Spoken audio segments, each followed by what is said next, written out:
কাল ভারতীয় মহিলা দল ও ইংল্যান্ড মহিলা দলের মধ্যে সেকেন্ড টি-20 ম্যাচ ছিল এবং প্রথম টি-20 ম্যাচের মতো সেকেন্ড টি-20 ম্যাচও ভারতীয় মহিলারা নিজেদের নামে করে নিয়েছে। এবং কালকের ম্যাচে 3টা রান আউট ছিল ইংল্যান্ডের তরফ থেকে এবং ভারতীয় টপ অর্ডার কালকে পুরো কোলাপস করে যায়। ভারতীয় মিডল অর্ডার এবং টেল এন্ডার মিলিয়ে ভারতকে একটা সাপোর্ট দেয়, যে সাপোর্টের উপর ভিত্তি করে ভারত একটা খুব মজবুত না, এর আগের ম্যাচের তুলনায় খুব কমই রান হয়, কারণ কালকের ম্যাচে টোটাল 181 রান করে ভারতীয় মহিলা দল, কিন্তু কালকে তারা 4 উইকেট হারায় এবং 4 উইকেটে টপ অর্ডার। সেখানে রয়েছে দীপ্তি শর্মা বলছি, শেফালি বর্মা, তারপর রয়েছে আরও একজন স্মৃতি মান্ধানা ক্যাপ্টেন, সবাই কালকে মানে ভারতীয় টপ অর্ডারে যারা ছিল তারা সবাই কোলাপস করে গিয়েছে। ভারতীয় middle order Jamie Rodriguez, Amanjot Kaur এবং আরেকজন রয়েছে যার নাম হচ্ছে রিচা ঘোষ, এই তিনজন মিলে কালকে ভারতীয় মহিলা দলের যে একটা পুরো মিডল অর্ডার ছিল বা টেল এন্ডার ছিল বা একটা কাঠামো ছিল, সেটা তাদের উপর ভিত্তি করেই গড়ে উঠেছিল এবং কালকে তারা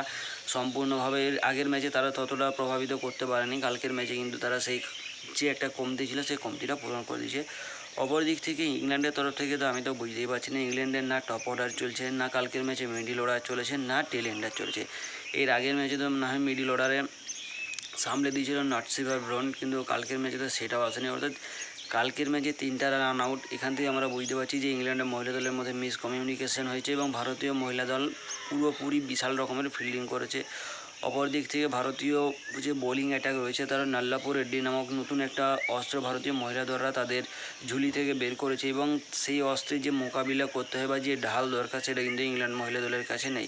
তো তার ঢাল তৈরি করতে হতে মোটামুটি এই সিরিজটা শেষ হয়ে যাবে। তো নাল্লাপুর রেড্ডি প্রথম ম্যাচে 4 উইকেট নেয়, কালকের ম্যাচে 2 উইকেট তুলে নেয়, কারণ কালকের ম্যাচে 3টা রান আউটেই হয়ে গিয়েছে, তো সেখান থেকে তো আর কারোর কিছু কোনো করারই থাকেনি। তো ভারতীয় মহিলা দল কাল 181 রান করে 4 উইকেট হারিয়ে, যেখানে আমনজোত কৌর এবং জেমি রড্রিগেজ দুজনেই 63 রানের ইনিংস খেলে এবং আমনজোত কৌর শেষ পর্যন্ত নট আউট হয়ে যায়। অপরদিকে রিচা ঘোষ 32 রানে নট আউট থাকে।